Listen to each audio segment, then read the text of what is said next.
દીકરીઓ તો કોઈ જે ભાવ આપે પણ કોઈ લેવા તૈયાર નથી. એટલે મહાદેવના મંદિરે આવ્યો કાશી નગરીમાં. વિશ્વનાથ મહાદેવની 12 વાગ્યાની પૂજા શરૂ હતી. પૂજારી એવું કહે છે કે પૂજારીજી આ કમળના પુષ્પો એટલા ખુશ થઈ ગયા.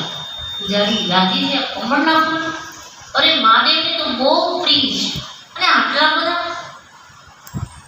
અમને તો એક કમળ ફૂલ મળે મહાદેવને ચવાડીએ તો અમે ચડાવીએ છીએ તો રાજી થઈ જાય. તો ધન્ય છે.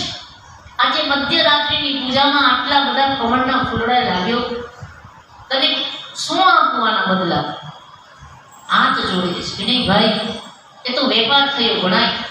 મારા ભાગ્યમાં હતું જ નહીં, વેપાર કરવા તો નીકળો હતો, પણ એક દામ કોડી ફૂટી કોઈ મને નથી આપી, કોઈ ખરીદ્યું નહીં, મને કોઈ કાંઈ આપ્યું નથી.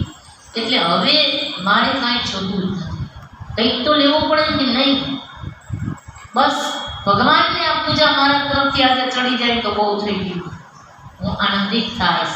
શાસ્ત્ર એવું કહે છે શિવરાત્રિનો દિવસ હતો બરાબર.